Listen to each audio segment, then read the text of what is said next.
साथियों अस्सलाम वालेकुम। मैं आप सभी का इस यूट्यूब चैनल में खैर मकदम करती हूँ। मैं आज क्लास 10 सबक 2 का कुछ सवाल जवाब मैंने पिछले वीडियो में बता चुकी हूँ और कुछ बचा हुआ था जो मैं आज पूरा कर रही हूँ। आप लोग अच्छे से इस सवाल जवाब को कॉपी में उतारिए और याद करते चलिए। क्वेश्चन नंबर देखिए, मुख्तसर सवालात है। क्या है? मुख्तसर सवालात में मैंने 4 सवाल का जवाब बता चुकी हूँ और 5वां सवाल क्या है? रुकैया भाभी को जब फुर्सत मिलती थी तो वह अपना शौक़ पूरा करने के लिए कौन सा काम किया करती थी। रुकैया भाभी को मतलब ये बहुत ही क्या थी, मेहनती थी ये। फिर भी जब उसे फुर्सत मिलती थी तो ये अपना शौक़ पूरा करने के लिए कौन सा काम किया करती थी। जवाब में होगा क्या? जवाब में होगा खत लिखा करती थी। क्या करती थी? खत लिखा करती थी। क्या करती थी? खत लिखा करती थी। रुकैया भाभी को जब फुर्सत मिलती थी तो कौन सा काम करती थी? यह खत लिखा करती थी। उसके बाद तवील सवालात में नंबर 1 क्वेश्चन क्या है? रुकैया भाभी का सरापा कम अज़ कम 10 जुमलों में तहरीर करें।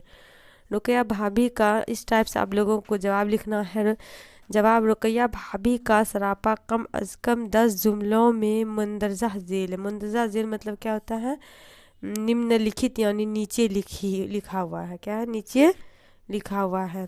नंबर 1 जुमला देखिए, रुकैया भाभी पर घर की तमाम जिम्मेदारियाँ। रुकैया भाभी पर क्या थी? घर की तमाम जिम्मेदारियाँ थी। नंबर 2, रुकैया भाभी वक्त पर बच्चों के खाने पीने का इंतज़ाम करती थी।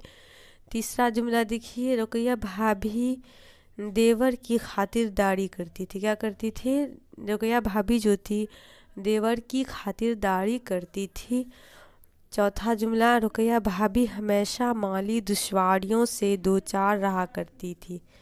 क्या करती थी? यह हमेशा माली दुश्वारियों से दो चार रहा करती थी।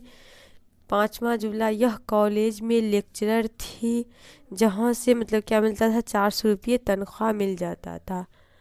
पांचवा जुमला, रुकैया भाभी एक लड़की को ट्यूशन पढ़ाती थी जिससे 50 रुपया से तनख्वाह मिल जाता था। सातवां जुमला आप लोग ऐसे लिखिए, रुकैया भाभी जो थी इसके शौहर को क्या था? सियासत का शौक़ था। ये 8वां जुमला लिखिए आप लोग, रुकैया भाभी हमेशा क्या रहती थी? गमों के दरमियान जो है ये खुश रहा करती थी। क्या करती थी? खुश रहा करती थी। उसके बाद रुकैया भाभी जो थी यह गरीबों की हमेशा क्या करती थी? मदद करती थी। यह गरीबों को फ्री में पढ़ाती थी। ये बहुत ही मेहनती थी। ठीक है, थैंक यू।